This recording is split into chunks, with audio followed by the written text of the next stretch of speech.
dan juga RRQ Hoshi. Let's go. Dan ini dia untuk Best of 3 Series match kedua dari play-in.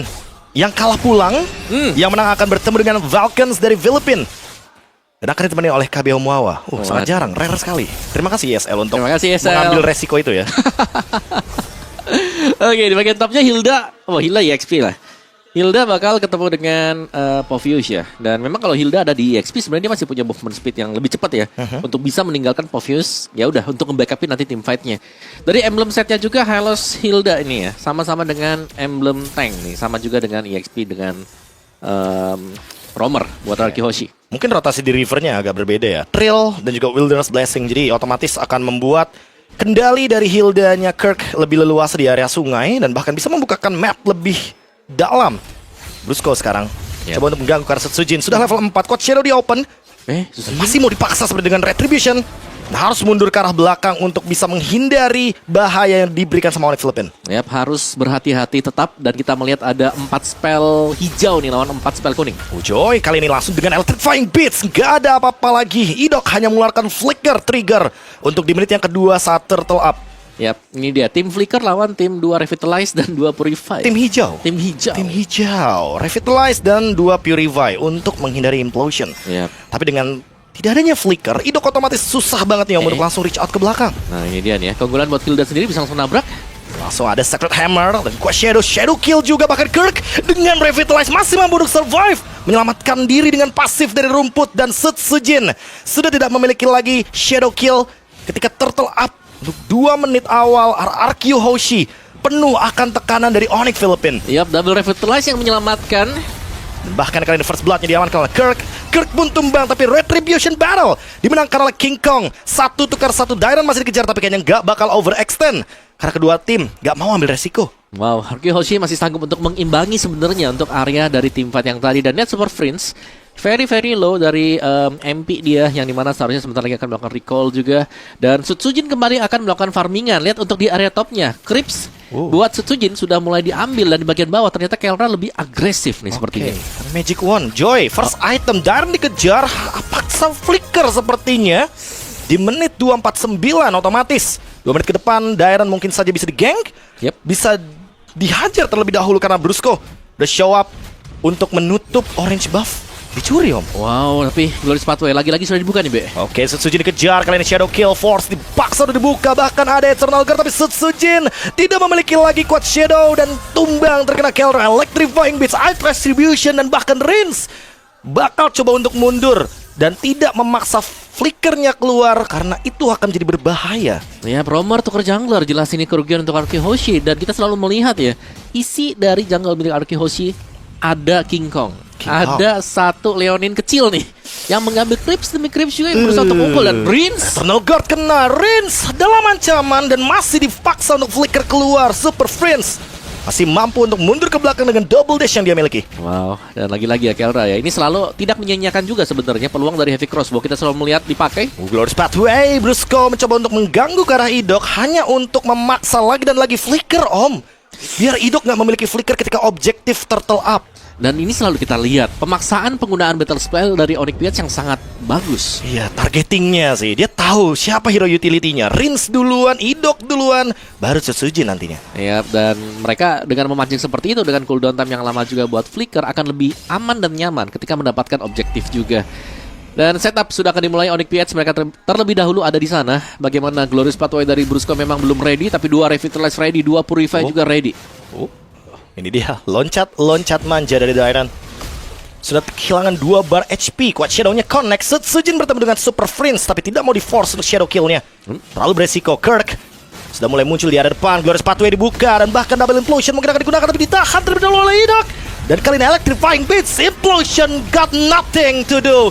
Tiren bakal coba untuk bertahan dengan Dark Wave yang dia miliki, tapi tidak bisa bertahan dalam jangka waktu yang lama. Dan Setsujin memilih untuk mundur daripada mengambil resiko 2 tumbang tanpa adanya trade. 2 Revitalize juga dipergunakan oleh Onyx PH yang membuat mereka super sustain, sangat resilient. Dan lagi lihat Rinse-nya dijebak, di pressure habis-habisan. Kuat Shadow ditahan terlebih dahulu. Setsujin force the Shadow Kill, tapi kali ini bakal ditungguin sama Kirk di belakang. Dan sepertinya hanya melakukan screening out untuk pertukaran dengan turret di bagian top lane Om Wawa. Iya, bukan turtle yang diambil ya. Dan kita belum melihat adanya pergerakan dari Toy juga. Didorong ke belakang Kirk-nya, masih sanggup untuk lari dan kabur.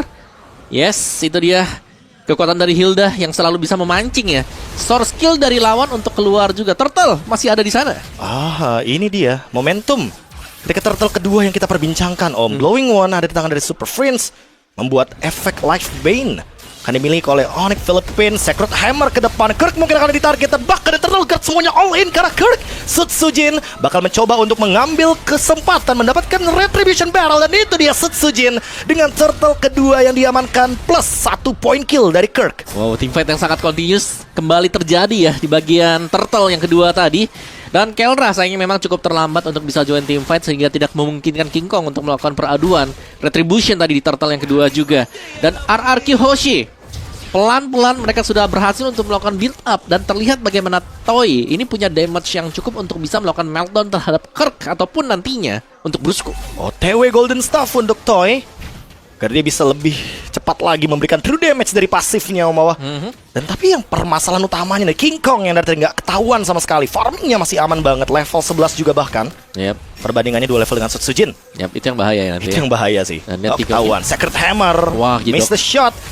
Electrifying Beats bakal dikejar terlebih dahulu. Dark Wave digunakan coba untuk mengganggu ke area depan. Idok Flicker, Implosion paksa dari Super Friends. Ada Eternal Guard balasan dan Implosion lagi dari Idok. Shadow Kill mungkin akan mengenai karena Super Friends tumbang, dan kali ini Kirk harus mundur karena kehilangan satu member dari Onyx Philippines. Nice timing tadi dari Sutsujin yang berhasil untuk masuk dan mengincar Super Friends. Bagaimana Quad Shadows sempat untuk kena ke Super Friends juga, tapi Kelra, 2 item yang dibutuhkan oleh Retail akhirnya selesai juga. Husklow, Berserker Fury, dan ini agak sedikit pertanda sebenarnya dari Onyx PH. Mereka bisa melakukan teamfight secara terus-menerus bersama dengan Kelra. Karena sedari tadi King Kong split, King Kong berusaha untuk mendapatkan level sebanyak mungkin. Makan level ya, bahkan kayaknya mau speedrun ya Om. Mau level 15 kayaknya, menit Bisa. 10 mungkin ya, karena udah level 12 nih anyway. Nanti keluar-keluar menit-menit 9, 10, 15. Wah, kayak Shunshin lagi ngereng tuh. Keluar-keluar team fight level 15, 3 item ya. out of nowhere. Tapi untuk sekarang seenggaknya Sutsujin masih bisa ngejar ketertinggalan semenjak kill dari Super Friends Stadium. Yep. Dan conceal play, Idok belum ready dengan adanya flicker, tapi mungkin targetnya langsung menuju ke arah Brusco. Langsung ada Eternal Guard juga all in menuju roamer dari Onyx Philippines. Kirk tertangkap di depan sana. Ada Shadow Kill yang mungkin ditahan terlebih dahulu, tapi Kirk gak bakal bisa kabur. 2 poin dari RRQ Hoshi. Lord open, dan ini bakal menjadi kesempatan bagi RRQ mengamankan objektif secara cuma-cuma. Yap, all in yang sangat bermanfaat sekali tadi karena mereka berhasil untuk menghilangkan satu badan, yang berarti mereka sedang menang kuantitas juga. Sekarang Kelra datang dari belakang, Holy Crystal selesai untuk King Kong. Oh, tapi Idok mencoba untuk menggeser karena dari Super Friends. King Kong di zone out, dan kali ini Sutsujin dengan Shadow Kill mencoba untuk mengusir di bagian belakang. Electrifying Beats tidak memiliki damage yang cukup, dan otomatis Onyx Philippines juga nggak mau ambil resiko. Yap, mundur dulu sedikit, agak tertata ya bagi RRQ Hoshi. Jangan terlalu memaksakan, tapi Glorious Pathway ternyata dipaksakan oleh Onyx PH. Oh, masih mau cari trade yang menguntungkan kubu Onyx Philippines. Turret di area mid lane Ya, dipaksa. Luar biasa sih, kayak mereka udah hilang satu objektif. Iya. Dan mereka ngeliat ada kesempatan, oke ini ada kesempatan, kita harus bisa dapat mid turretnya, dan mereka lepasin aja Glorious Pathway ke sana. High risk, high reward. RRQ Hoshi kali ini leading goldnya memang tidak terlalu jauh, tapi memang kenyataannya dengan adanya Lord, mereka memperpanjang nafas agar Sutsujin bisa mengejar ketertinggalan level, agar di next Lord dia tidak kalah dari segi retribution. AS retribution digunakan. King Kong mencoba untuk mengejar karya dari Idok, memaksa implosion mungkin untuk digunakan 4v5 situation. RRQ akan mencoba untuk disengage.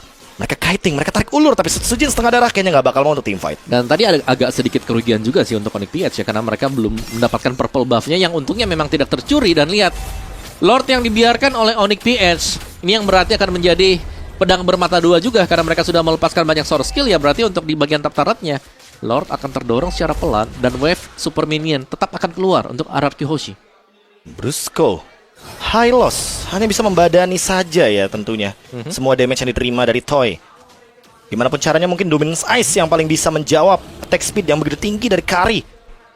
Double attack. Dan sekarang Brusco mencoba untuk mencari kemungkinan terburuknya dari RRQ Hoshi, itu adalah ada yang ketinggalan satu member. Tapi setidaknya dengan permainan front to back, apalagi Toy nih yang udah selesai dengan Demon Hunter Wow, Sword. Udah selesai dengan Trinity-nya Om. Udah siap memakan siapapun lini depan dari Onyx Philippines. Ya, seharusnya akan sangat-sangat cepat sekali untuk bisa menumbangkan Brusco ataupun Corp nanti ya. Dan jangan sampai ya Toy-nya yang dijadikan target pertama kali juga nih dengan King Kong. Karena pastinya tugas King Kong adalah untuk berlari ke belakang, mencari ada Rins atau misal ada Toy juga yang di samping. Dan setup seperti dari map vision yang kita lihat sekarang, ini Arki Hoshi mereka pegang sisi kanan. Jadi mereka masih cukup unggul secara map vision karena mereka bisa masuk ke dalam area dari Onyx PH bagian bawah juga. Dan bahkan untuk inner turret bottom bisa diambil. Digunting dengan Glorious Pathway di belakang Shadow Kill menuju ke arah dari Super Friends. Super Friends tumbang dan bahkan ada Second Hammer. King Kong bakal ditargetkan tapi Idok menjadi pertukaran. Dan bahkan tidak hanya itu, Toy juga menghilang double kill dari Kelra dan shutdown. Ini akan menjadi lebih buruk untungnya. Setsujin menutup double kill ke arah King Kong. Oke. Lagi-lagi trade yang masih cukup bisa dilakukan oleh Arki Hoshi. Meskipun memang mereka harus kehilangan Toy bersama dengan Idok, tapi masih ada Sutsujin yang terjaga juga dan bahkan bisa melakukan serangan balasan tadi. Itu dia, counter attack, shadow kill di last minute. Dan pengejaran dari Dairon ya, screening outnya yang terjadi tapi kali ini dipaksa lagi. Kelra akan di-shutdown oleh Sutsujin Unstoppable.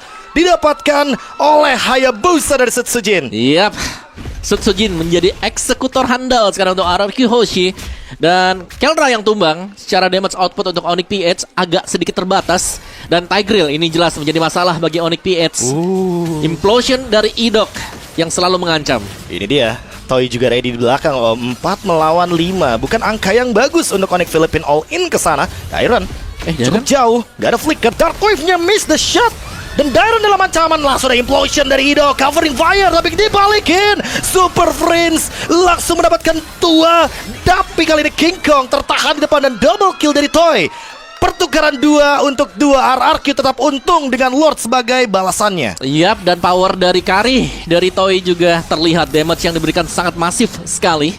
Dan sudah sangat terjaga, mereka tinggal mengawal untuk Lord ini atau 3 lane push juga masih tetap bisa dilakukan oleh Arki Hoshi. Push pelan saja karena ini sebentar lagi Dairon dan juga Idok akan respawn. Oh, masih ada shadow kill dari Sutsujin Om. Apakah mau diadu? Kayaknya King Kong nggak bakal mengambil resiko tersebut. Oh, diadu? Diadu. Bahkan kali ini shadow kill tapi masih ada wave minion yang ditahan Sutsujin. 1v1 situation tapi untungnya King Kong memilih mundur dan Sutsujin juga menjaga jarak saja. Tapi lagi-lagi nih ya, wave management dari Onyx PH, mereka membiarkan Lordnya di atas berjalan sedemikian lama. Lagi, super minion jelas akan terakumulasi untuk Arki Hoshi. Dan ini dia, serangan akan dibuild oleh Arki Hoshi. Lord slow push, 3 wave minion berjalan ke kubu Onyx Philippines. Arki Hoshi kali ini lead goldnya nggak berhenti sama sekali menuju ke 4000. Glorious Pathway dibuka, dipaksa kali ini, bahkan ada Eternal Guard. Brusco dalam ancaman, untungnya dia tidak tumbang dan hanya mendapatkan 1 base turret. Membuat Arki Hoshi kali ini kayaknya bakal mengurungkan niatnya dan bermain bush camp di area jungle dari Onyx Philippines sendiri. Yap, jangan sampai ada kesalahan yang diperbuat juga. Secara goldnya mereka sudah cukup leading ya, tapi dengan angka 4000 yang memang masih belum terlalu jauh seharusnya. Dan ini dia, camping dari Arki Hoshi. Akan menunggu untuk opening yang bakal dilakukan oleh Idok. Conceal. Idok ready dengan flicker. Tapi kayaknya hanya mengancam saja Om. Yap. Dan menghitung timer sih kayaknya tepat waktu harusnya untuk next Lord. Yap, dan Orange Buff akan diambil. Mungkin akan diserahkan kepada Toy. Harus hati-hati sebenarnya, Brusco bisa membuka Glorious Pathway tiba-tiba. Oke, belum. Harus mundur ke belakang karena cukup sakit ya. Damage dari Kari yang sudah selesai, Trinity attack speed. 3 hit terdamage, 3 hit terdamage. Windtalker dari Kelra hanya untuk menambahkan movement speed dan critical chance. Yap. Super Friends sampai harus bikin build yang agak sedikit defensif nih Om. Ya, sebenarnya yang harus hati-hati buat Arki Hoshi, mereka harus ngeliat posisi dari Sutsujin juga nih.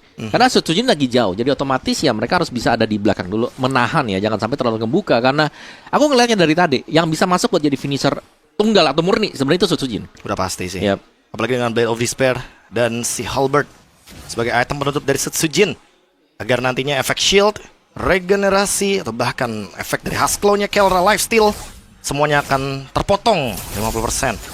Sementara itu untuk Fury Hammer terakhir dari Toy harusnya akan tertuju kepada Malefic Gun ya, menambahkan jarak agar Karinya nanti jauh lebih safe nih positioningnya Om. Biar nggak kena target dari Kelra lagi maybe. Iya, dan siapa yang bakal start dulu nih buat Lordnya, karena bakal seru juga ya. Dengan kedua tim yang punya assassin, otomatis agak resiko nih untuk melakukan start terhadap Lord ini. King Kong, pok ke Dairon. Oh, langsung dikejar, ternyata ada Idok di depan sana. Eternal Guard digunakan, Implosion mengenai ke arah 3 pemain bahkan sekaligus. Tapi King Kong langsung seketika hilang. Kurt juga langsung hilang. RRQ memiliki momentum, dan kali ini mereka harus sabar terlebih dahulu. Kelra sudah mengeluarkan heavy crossbow-nya. Pulang dulu, regen dulu, baru nanti take over lagi Lordnya. Yap, masih ada waktu juga, dan bahkan untuk di top lane ini bagus banget untuk Aruki Hoshi. 2 wave minion yang sedang nge-push di bagian top ini menguntungkan Aruki Hoshi, yang dimana seharusnya Onyx PH, meskipun nanti Kirk atau King Kong juga respawn, mereka harus ke-clear dulu untuk di area top. Malefic Gun dari Toy, attack speed-nya makin on point lagi. Dan karena free Lord, Idok langsung membuka vision yang begitu luas untuk mencari informasi dari Onyx Philippines. Dan Lord kali ini akan merging dari area top lane. Apa yang akan dilakukan oleh Onyx Philippines? Ya, Onyx Philippines mereka harus mencari Idok yang sebenarnya dari tadi jadi masalah ya. Karena Idok yang nunggu dari rumput, implosionnya juga sangat nyebelin sekali dan selalu bisa mengumpulkan pemain. Apalagi King Kong nih. King Kong dengan Joy yang kalau terseret arus dari implosion aja, udah dipastikan ya bakal tumbang di tengah-tengah. 80% counter ya Om ya. Tigreal terhadap Joy. Dan memang sangat sulit sih untuk bisa menghindar implosion ya. Dan kali ini dengan lagi-lagi 3 lane push, Onyx PH masih akan berusaha untuk mendapatkan team fight kah seperti 2 Lord awal tadi. Yang penting kali ini nggak ketahuan sih sebenarnya. Karena dari tadi Eternal Guard-nya sangat on point sekali. 0-0-11 dari range juga, Konsil. Itu dia Idok. Implosion langsung menuju ke depan, tapi kali ini mundur ke belakang, dan bahkan ada Shadow Kill yang masih ditahan dari Sujin. Kirk tumbang. Winter ready dari Dairon, kayaknya bakal dilanjutkan lagi tim fight-nya. Lord masih coba untuk di-clear oleh Onyx Philippines. Shadow Kill menuju ke arah dari Super Prince, dan Super Prince ternyata masih mampu untuk mundur ke belakang, bahkan men-trigger Purify. 4 melawan 5. Idok ready dengan flicker tapi tidak dengan implosion. 1 base to red di mid lane hancur. Mungkin bottom lane juga bakal di force. Yap, dan ini dia bisa langsung ditabrak lagi kah? Tapi sepertinya dari Aruki Hoshi memilih untuk bermain sedikit lebih defensif nih sekarang, agak respect juga. Oh, Dark Wave kena karena Kelra. Kelra masih bisa mundur ke area belakang dan berbahaya. Brusco menerima damage yang cukup eksplosif dari Toy. Harus mundur dulu. Dari kedua belah tim, disengage pun terjadi. Next Lord Evolve akan lebih menarik. Yap. Tapi sejauh ini Onyx PH mereka masih cukup kuat ya, masih bisa menahan. Tapi seberapa lama bisa menahan? Nggak yakin lah Mas Yong. Sebenarnya tergantung dari Kelranya juga. Kalau penggunaan dari heavy crossbow-nya habis, tidak ada yang tumbang dari RRQ Hoshi, nah itu bisa ditabrak. Wind of Nature, Toy juga nggak mau kalah. Aduh, basic attack sama Kelra ya. Yep. Tapi PR-nya bukan di Wind of Nature ya, PR-nya nanti apakah King Kong ada di sebelah dia. Tapi seenggaknya dia udah lepas sepatu berarti Om. Rose Gold-nya masih ready nih dari Toy. Dan dari tadi Toy berada di posisi yang aman. Tumbang hanya sekali ketika ada di mispositioning tadi di area pit lord. Sisanya masih oke sih. Dan juga Rins nih ya, yang belum tumbang sama sekali. Dengan Vexana yang dipakai memang untuk follow up-nya. Siapapun yang terlihat di depan, ini seharusnya akan menjadi Q juga nih. Karena Implosion selalu dibuka. Itu mau setebal tank yang super tebal tadi misalnya seperti Brusco, atau kalau kena ke King Kong akan jauh lebih bagus lagi nanti untuk Aruki Hoshi. Karena mereka sudah punya damage yang cukup kan. Formasi 3-nya ya. Betul. Toy, Idok, dan juga Rins. Mereka nggak lepas sama sekali loh Om. Jadi ketika siapapun terkena Implosion pasti bakal ada follow up. Toy-nya juga attack speed-nya udah sangat memukau sekali. Golden Staff, Malefic Gun, jaraknya sangat luar biasa. Benar. Dan yang penting ya selama ada Toy ya pasti akan tumbang juga setebal-tebalnya kan. Masuk ke dalam menit 18 apalagi ini late game Kari yang kita bisa bilang ya sudah punya full item juga. Full item attack speed lagi. Benar, tinggal bagaimana Toy-nya harus bisa menjaga posisi dia di belakang dan bisa mendapatkan free hit yang akan disupport dengan teman-teman yang lain. Tinggal tidak membuat mistake. RRQ Hoshi on the way untuk mengambil Lord Evolve, membuat bait juga karena lihat wave minion di bagian top lane begitu banyaknya. Dan King Kong sudah mulai hadir di depan sana. Kirk coba buat digeser terlebih dahulu. Super Friends menerima damage yang cukup tinggi. Bahkan kali ini ada serangan balasan. Conceal play Idok. Siapa target selanjutnya? Hanya untuk menakut-nakuti member dari Onyx Philippines karena lihat di top lane minion marching ke Betul. kubu Onyx Philippines. Ya, bukan hanya di top lane, di bottom lane juga 2 wave minion untuk RRQ Hoshi. Yang berarti repot banget. Mereka harus bisa nge-clear yang mana dan seharusnya Lord ini bisa diambil oleh RRQ Hoshi. Yes, perfect situation untuk RRQ Hoshi, tapi dipaksa oleh Tangkap. Brusco kali ini. Glorious Pathway dan Renz mendapatkan Lord Implosion. Kena karya 2 pemain begitu saja. Kelra memang berhasil menumbangkan Dairon, tapi Kirk dan juga Brusco harus hilang menjadi pertukaran. Begitu juga dengan Super Friends. Double untuk Toy. 3 tumbang. Straight push yang bisa dimainkan oleh RRQ Hoshi sekarang terbuka. Mereka masih punya Damager, mereka masih ada Sutsujin, masih ada Toy, dan bahkan Idok juga masih ready untuk mengcover kedua pemain tersebut. Kelra harus menahan dirinya terlebih dahulu. Mungkin masih ada Cherokee, tapi tidak ditahan begitu saja. King Kong meledak, hilang, monster kill, dan bahkan wipe out. RRQ Hoshi mendapatkan game pertama dengan sangat-sangat menakjubkan. Luar biasa, RRQ Hoshi